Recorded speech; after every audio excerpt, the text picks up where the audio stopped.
If you were there, you remember how the dare spread. Type 404 for the seed, don't touch anything but the gravel at spawn, and then survive. No fancy data packs, no shaders drowning the night in bloom, just beta textures and a sky that felt closer than it looks now. My friends and I were voice chat amateurs with laptop mics and humming fans, the kind of noise that made caves sound like they were already breathing. The rule set was simple and absolute: break the gravel patch, fall wherever it dumps you, no digging back to surface, limited torches, play it like you only get one night to figure out how to be brave. You spawn on sand and scrub. The ocean is a blue postcard pretending to be calm. 10 blocks from spawn there's the graveled mouth everyone points to.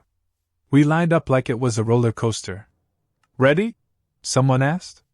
No countdown, just fists. The gravel shivered, gave way, and the ground became an idea instead of a fact.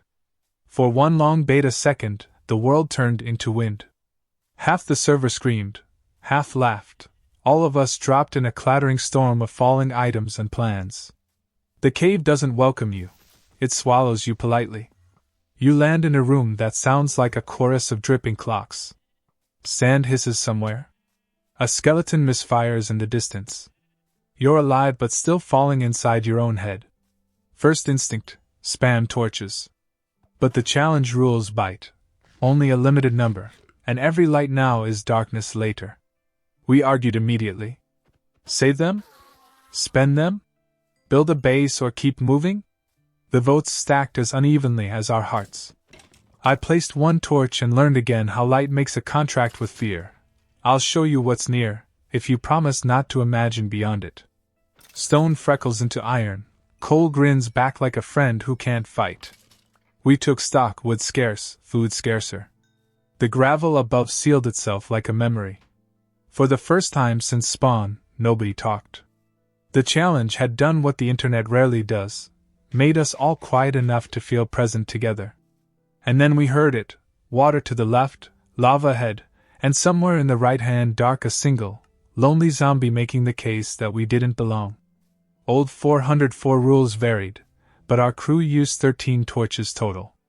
We put them in a hotbar like a calendar of decisions. We promised out loud, no surface, no extra wood, no staircase to safety, and every promise sounded like courage until we needed it. Torch 1 went on the landing, an oath. Torch 2 watched the iron vein we'd share. 3 and 4 staked a claim on a corridor that breathed cold. 5 sat in my pocket like a held breath. I wanted to be the hero who saved the last light, the friend who made the hallway home when panic came. If you did 404 back then, you know the rhythm. Listen, place, step. Listen, place, step. Your brain makes a map out of the noises. Drip is safety, sizzle is caution, clatter means you are already late. We found a pool, lava licking the edge of a black lake. And heard the cave teach us a lesson it still teaches today: you cannot carry every good thing. Obsidian sang its low note. Diamonds twinkled like rumors, unreachable without water we didn't have. We argued again. Beck wanted to push through the lava, torchlight reflecting like a city at midnight. I said we should chew the walls, spiral the stone, make our own gravity. Mina listened to both of us and did neither. She looked up. The ceiling was a cathedral of stalactites that never quite formed. Cobblestone veins hinted at a dungeon whose chest might make or break the run. Torch 6 went on the ceiling to prove the ceiling existed. Bats skittered, a punctuation mark for fear. Then there it was, the square shadow that never appears naturally, the doorway you can feel in your teeth. The dungeon. There's a flavor of silence that only happens when you open a mossy chest under challenge rules. We shut up, not out of respect, but because hope takes all the bandwidth. Inside, string we'd pretend was a bow later, bread that tasted like a plan, a single bucket that turned lava into possibility. No saddles, no god-tier gear, just enough to make staying feel like a choice instead of a penalty. Torch 7 burned above the chest. We promised to come back. The torch didn't care about promises, it only cared about time. The bucket turned us into architects of luck. We backtracked to the lava, scooped trembling like a new parent's hand, and poured our first waterfall with the theatrical caution old Minecraft made you learn. The hiss was a lullaby and a threat. Obsidian cooled into a mirror and we leaned over it like fortune tellers, 3 faces ghosted in a pixel lake, eyes too bright, skins we hadn't changed in years. The surface rule meant we were hungry, and hunger makes memory loud. Someone whispered about alpha fog and infinite cloud. Someone else said they missed old leaves, the way fancy graphics made trees breathe. Torch 8 went down at the lake because the mirror felt like a door. The light didn't reach the other shore. We heard a skeleton cough, a dry sound, like pages turning, and then the first arrow taught us humility again. Shields weren't a thing yet in our memory version of the challenge. We did what Beta taught. We peeked, we placed dirt, we sidestepped the angle, we swore with the guileless sincerity of kids who still believed bedtime was a negotiable treaty. The bow dropped. The arrows didn't. We felt rich anyway. With water in the bucket, the cave became negotiable. We bridged the obsidian, shoes hissing where flow met edge, and found a slit of darkness that smelled like fresh air even though we knew it wasn't. Sometimes caves lie to you kindly.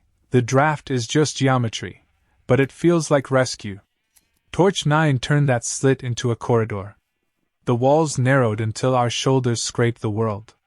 A creeper bloomed at the far end, a green punctuation mark, a reminder that in 404 you don't get unlimited mistakes.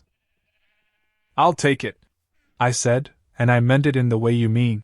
"I'll be okay." The knockback pushed it into the water, the hiss went soft, and the explosion became a sigh. The corridor widened into a room that looked like a decision. Iron. Coal. A hole up high with a spider watching like a librarian. We stacked gravel into a staircase that wasn't a staircase to the surface, just a ladder to a better angle on fear. The spider waited, patient as math. We swung, missed, swung again, and when it dropped we all felt the weird, private pride old Minecraft gives you for solving small problems without loot showers. String for the bow we didn't have, eye for the potion we wouldn't brew. Still, we kept it. Survivors keep mementos even when they're useless. It's how you tell yourself you have a future. Torch 10 flickered. 3 torches left. The calendar of decisions was almost out of days. Food ran thin.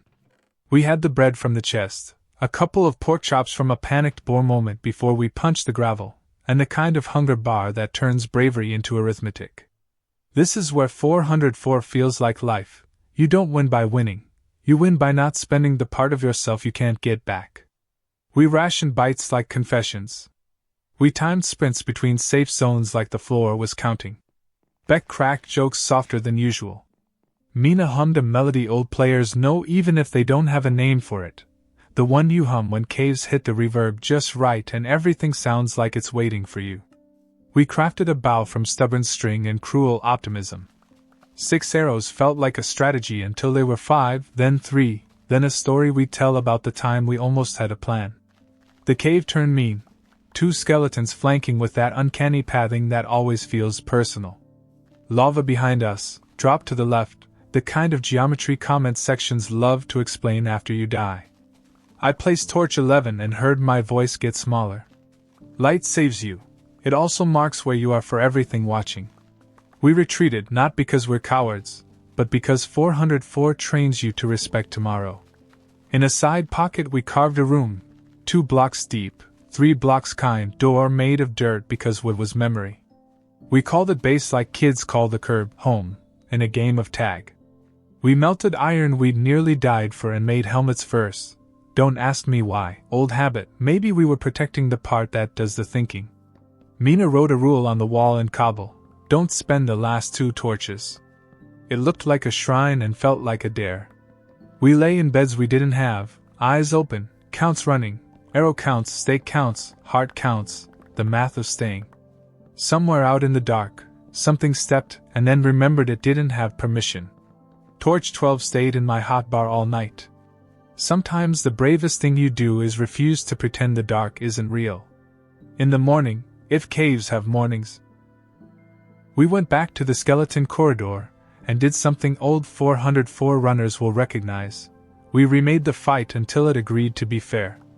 Gravel dropped to block the left angle, water to bully the right, pickaxes like punctuation. Arrows became bones, became inventory noise. We advanced 5 blocks and felt like we'd crossed an ocean. That's when we saw it, a door made of air. Not a glitch, just the perfect square where the cave generation pulls 2 rooms near but forgets to connect them. If you've played long enough, you know how to read them, edges too clean, darkness too honest. Behind it, a hallway of gravel hanging from nothing, like a chandelier that doesn't know it's not allowed to be beautiful. The kind of place where one torch is either salvation or an obituary. Torch 13 was our last. We looked at it the way people look at each other before a big decision and pretend they're looking at the horizon. Beck said we could leave it unlit and trust our eyes. Mina said we could hot swap it, place, look, break, move, like borrowing light from a future that might not exist. I wanted to keep it forever, proof that restraint is a kind of love. The cave did not care about our philosophies. We placed it. Light leapt into the gravel room and the ceiling twitch remembered gravity. The chandelier became rain, and for a heartbeat we were fossils in the making. We backed out laughing because laughter is what you do when you survive a thing that still wants you.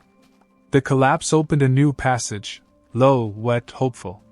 On the floor lay 2 arrows, 1 bone, and a single mushroom staring up like a question. We stood around that mushroom like pilgrims. Another one clung to the wall beyond the fall, red as a heartbeat. Soup meant 1 more hour of not making mistakes.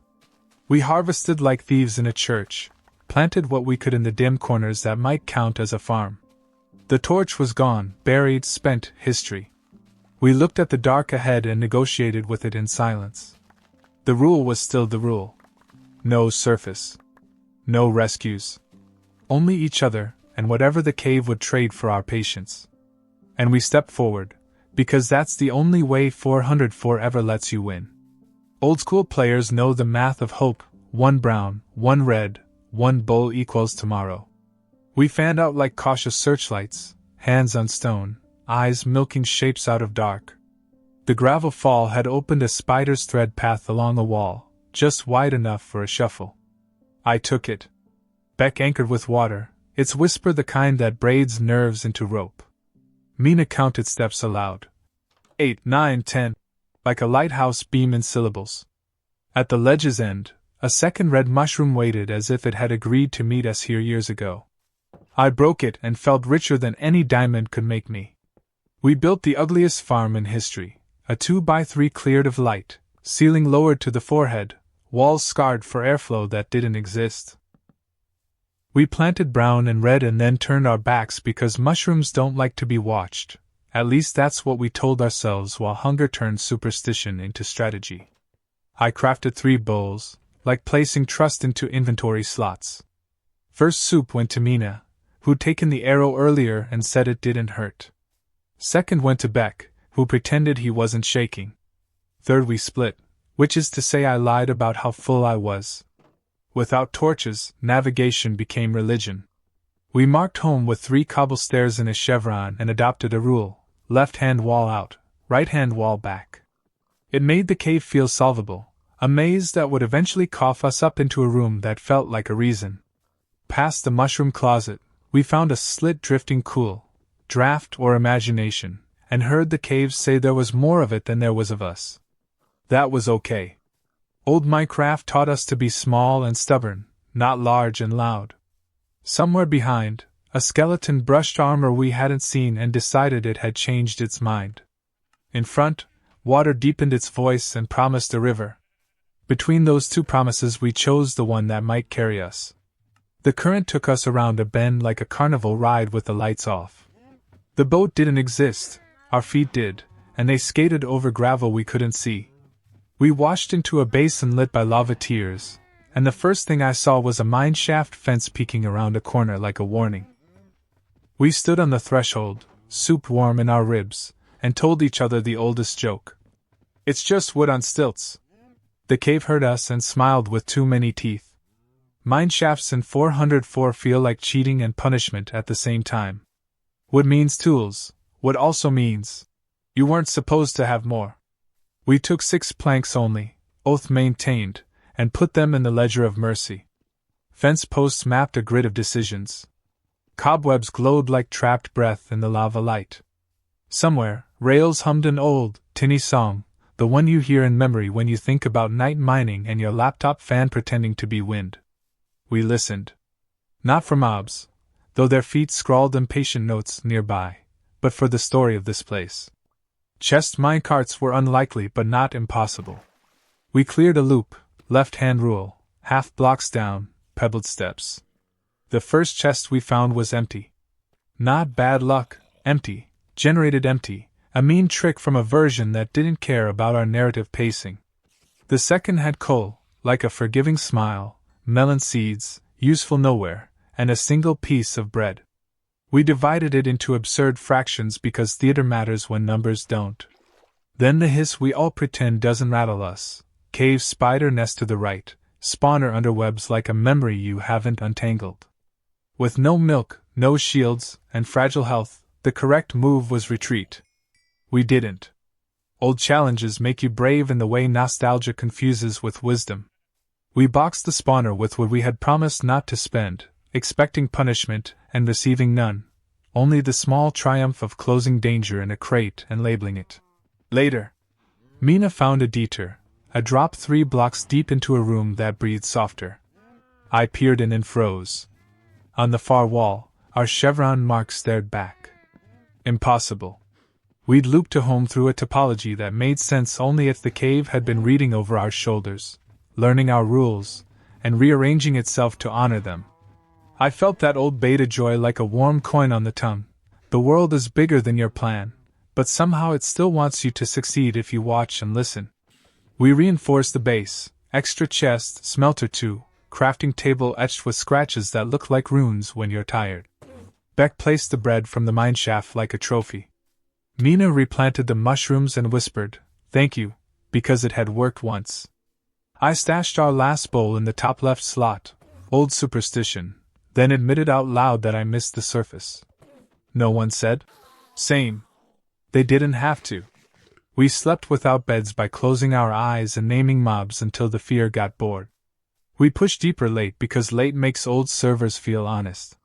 The mineshaft turned to natural cave, then to a chamber with a ceiling so high the darkness became a second floor. Echoes came back with opinions. I spoke, and the cave said my name in a tone I would have trusted when I was younger. I threw a pebble. It came home sounding like Beck's laugh. We all felt quiet because shared illusions are the sweetest ones. At the chamber's edge, 3 paths, a stair of basalt ribs, a sand choke that promised collapse, and a narrow canyon of shimmering blue stone, the kind that looks wet and patient even when dry. The canyon won. It funneled us into a throat where pickaxes choked on silverfish we didn't invite. We screamed the way you scream when surprise and shame occupy the same block. In the scramble, I misstepped and learned the exact height a player can fall in beta rules and keep one heart as a souvenir.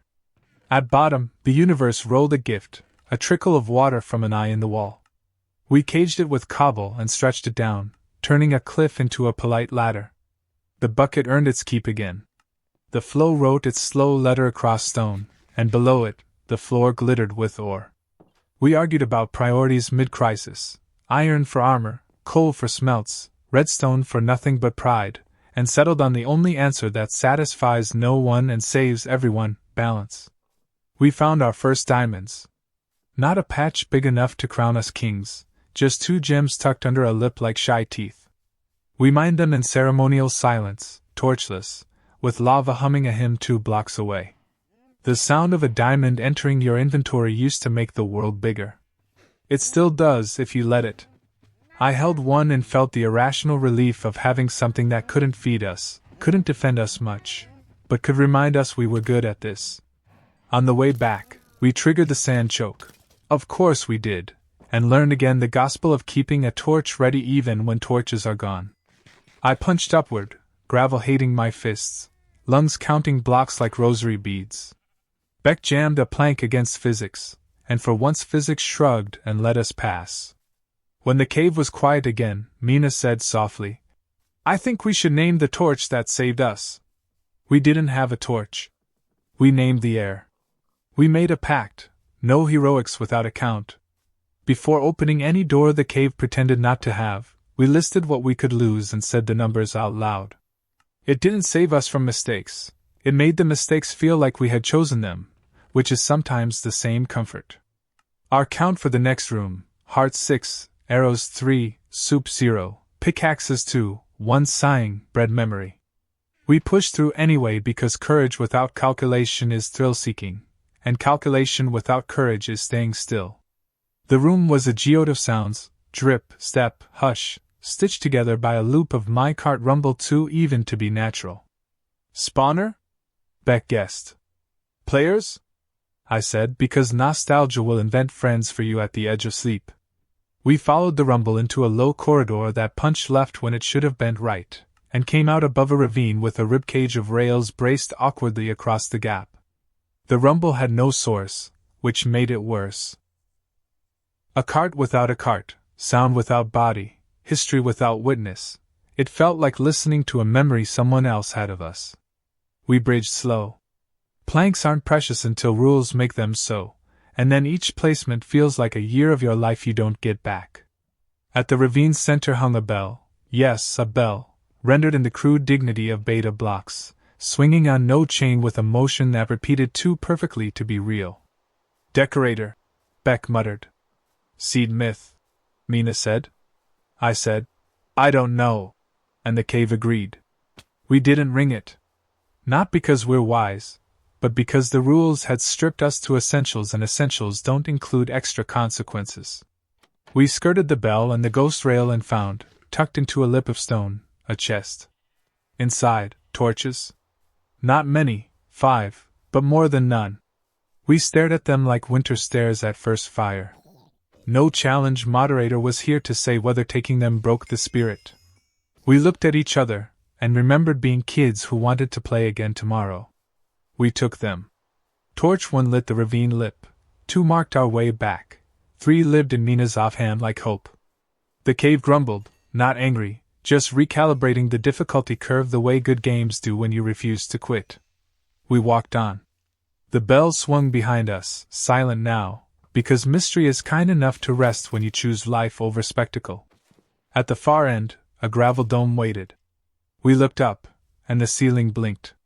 It wasn't eyes. It was 2 glow-infected oars tucked into a crack, catching torchlight like pupils. But in the first heartbeat, old legends woke up, Herobrine watching, the cave as a mouth, the game as a confession. We laughed, and kept moving because that's how you keep myths where they belong, respect without surrender. Beyond the dome, the cave said, enough, and narrowed into a crawling tunnel, 2 blocks high, 1 block wide, the geology of humility. We side-shuffled with dignity we did not possess, ears measuring silence like surveyors. The tunnel spat us onto a ledge over a black lake so still it dreamed of sky. Across it, a single torch burned we hadn't placed. We all said nope, at the same time, which felt like prayer. Mina wrote the plan on stone with her pick. Water bridge, hug left, torch on exit, no stops. We poured. The bucket drew a path like a patient hand. We stepped onto the hissing obsidian and shuffled until shuffles became strides.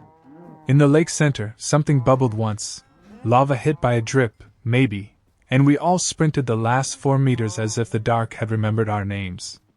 The far shore gave us a gift we couldn't enjoy, a skeleton, 2 creepers, and the torch's owner, a mineshaft shaft clipped to the cave like a graft that almost took. We kite the skeleton into the water and let the old physics punish it for picking a bow in a world with currents. The creepers argued about who got to be dramatic. We chose either and backed into a side pocket that turned out to be a circular room with a single block pillar in the center. On the pillar, a sign.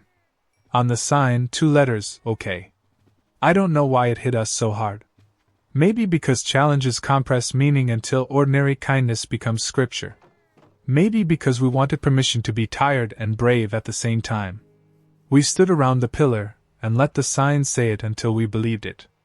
Then we broke it and took it with us, because relics help when light runs thin. At camp, the mushrooms had multiplied by 3. We cooked 2 soups and saved spores for a future that had begun to look like a choice again. We put the OK sign above the chest. The cave hummed its indifferent approval. And somewhere far off, the minecart sound finally found a body. We heard it first as pressure, air deciding to move differently. Then the click-clack clicked and clacked with the sincerity of cheap metal and old ideas. We followed, torches held like arguments we were ready to win. The cart rolled out of the dark from the left, not fast, not slow, just exactly the speed of a plan someone else made for you. It was empty. It stopped at our feet as if we'd been the destination all along. Loadout drop, Beck joked.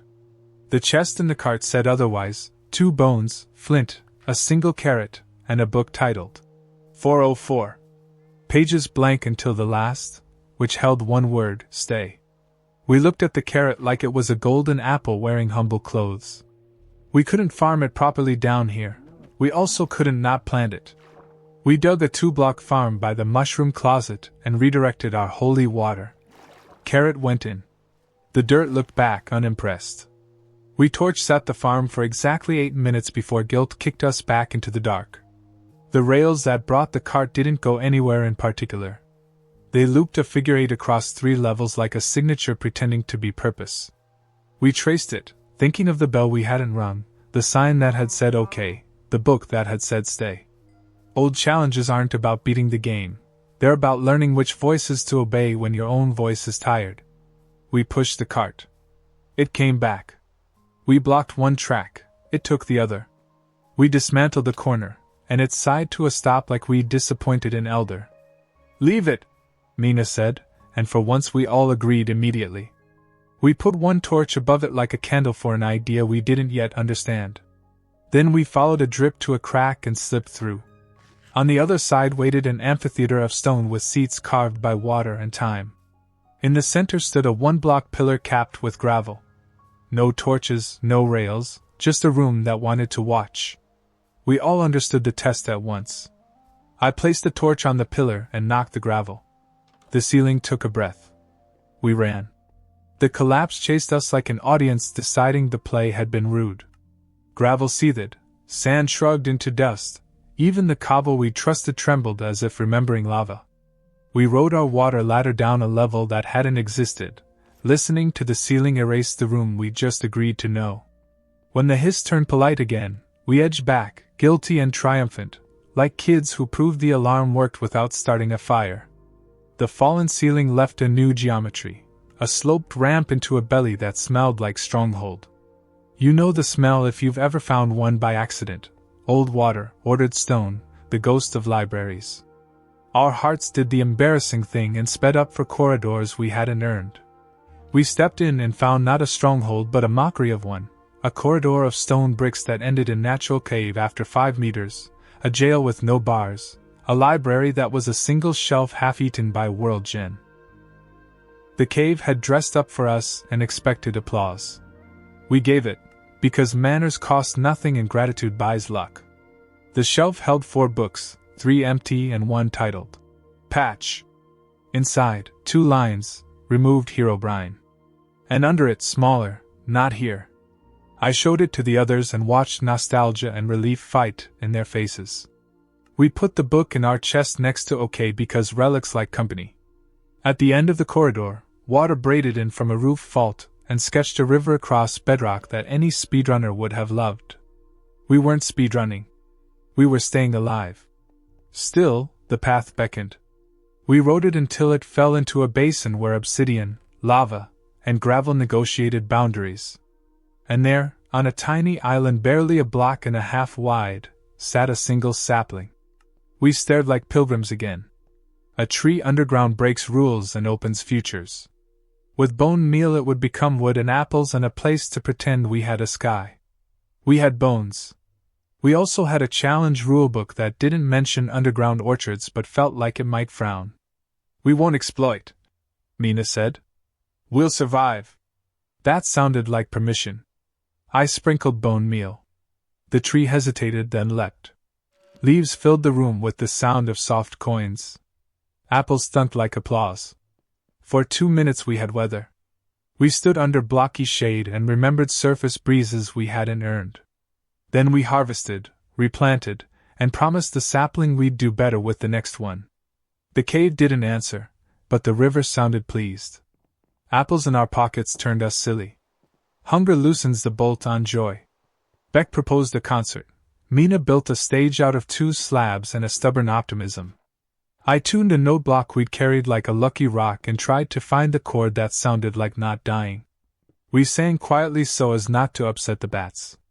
Old songs from old servers, parodies we'd mangled in 2012, a hummed version of Sweden that made our throats ache with childhood we didn't actually spend here but decided we did. Somewhere in the middle, the minecart in the other room rolled once and stopped, like a cough from a patient hallway. The concert drew an audience we hadn't invited. A zombie peered from a balcony of stone, head tilting like it recognized the melody. We paused, because politeness is important even now, and then we gave it the encore it didn't ask for: 3 quick swings, 1 soft apology. We collected rotten flesh and didn't throw it away. 404 teaches hoarding the way winter teaches knitting. Post-show, we audited gear. Iron enough for chest plates, finally. Swords that were no longer rumors. A pick that could handle bad surprises. The carrots sprouted a second leaf under torch care like it had decided to trust us. The mushrooms had learned multiplication with enthusiasm. We ate soup without negotiations and apple without theater. The room felt a degree warmer in the kind of way you can't measure. On a whim, we went back to the bell. I don't know why. Closure, maybe?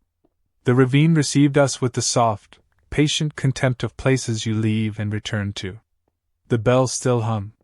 The rails still sketched anatomy into space. I stood under it and looked at Beck and Nina, and for once I wanted the spectacle. I right-clicked. The bell didn't ring. The bell remembered the rule of staying alive.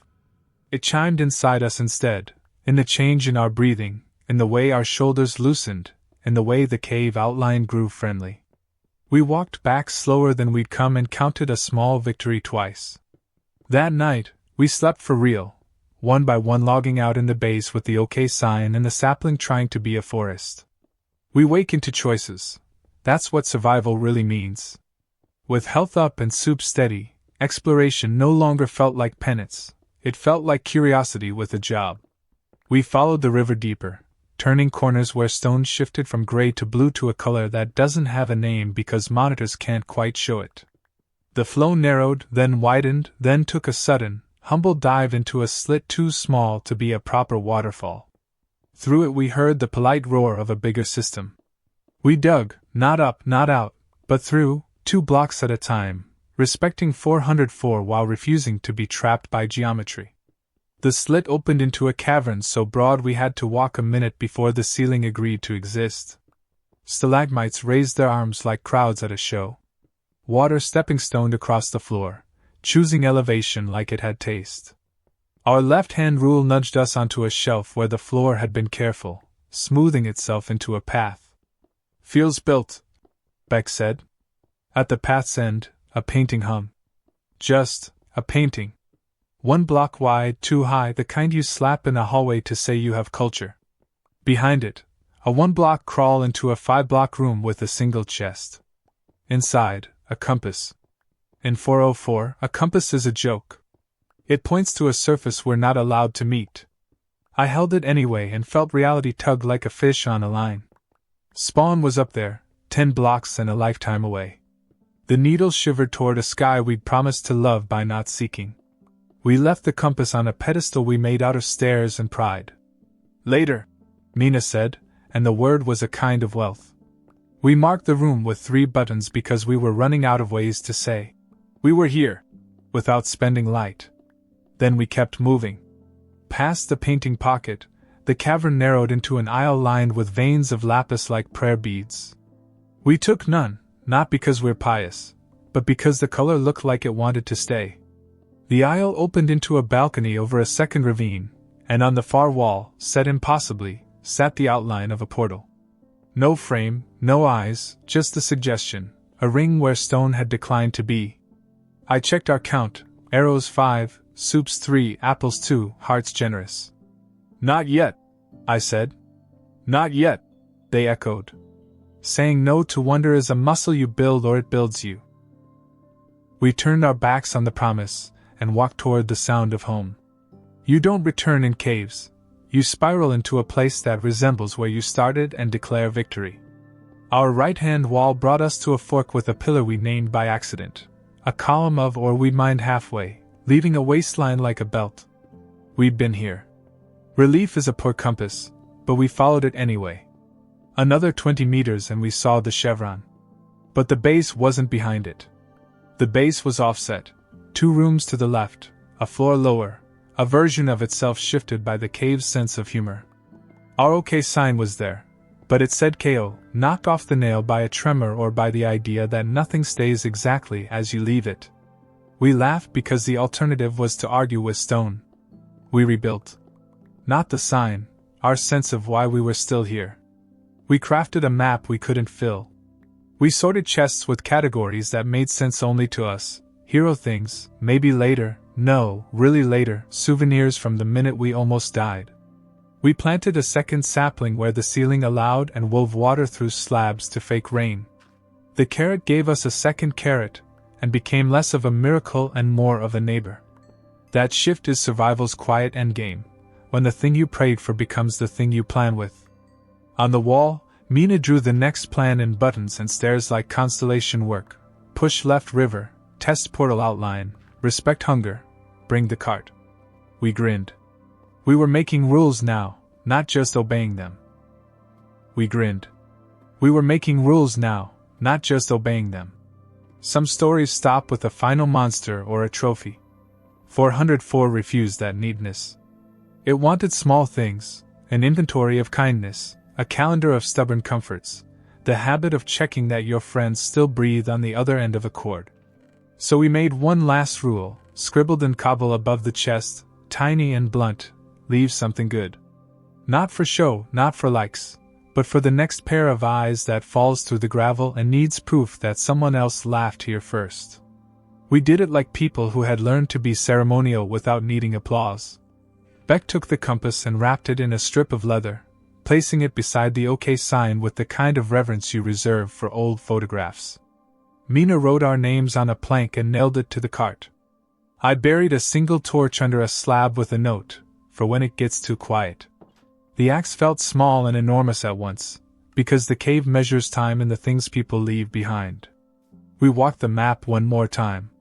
The bell room dimmed its pride when we passed, the pillar nodded in the way stone does when it approves. Even the cart rolled past like a pet that had learned to follow without being told. At the river we stopped and watched light trickle over obsidian that had once frightened us into respect. Now it mirrored our faces, not our fears. The sapling had grown. It shaded a bench we hadn't built for anyone in particular. It felt scandalously like home. When we logged out that night, none of us pretended the cave had changed the world. It hadn't. But it had taught us that people are portable comforts. You can carry them in jokes, in 3 bowls of stew, in the habit of checking a log in time. We had come down to survive a game and stayed to learn how to be better friends across pixels and distance. That was victory that didn't need a leaderboard. If you ever spawn in Seed 404 and feel the gravel shiver beneath your feet, don't rush past the cart. Leave a bowl. Plant a seed. Write one honest line on a plank. We were here, and we laughed. And tuck it somewhere the cave can keep it warm. The world will not fix you, but little things will hold you while you fix yourself. We closed the chest, stacked our tools like small promises, and for once I meant to click when I said, "See you tomorrow?" The server hummed, soft, steady, and I believed it. The last light in the base winked out not like surrender but like a lullaby. End of the run. End of the dare. End of the story. We logged off knowing the cave would remember our names in the way only places that have held you can, quietly, generously, forever.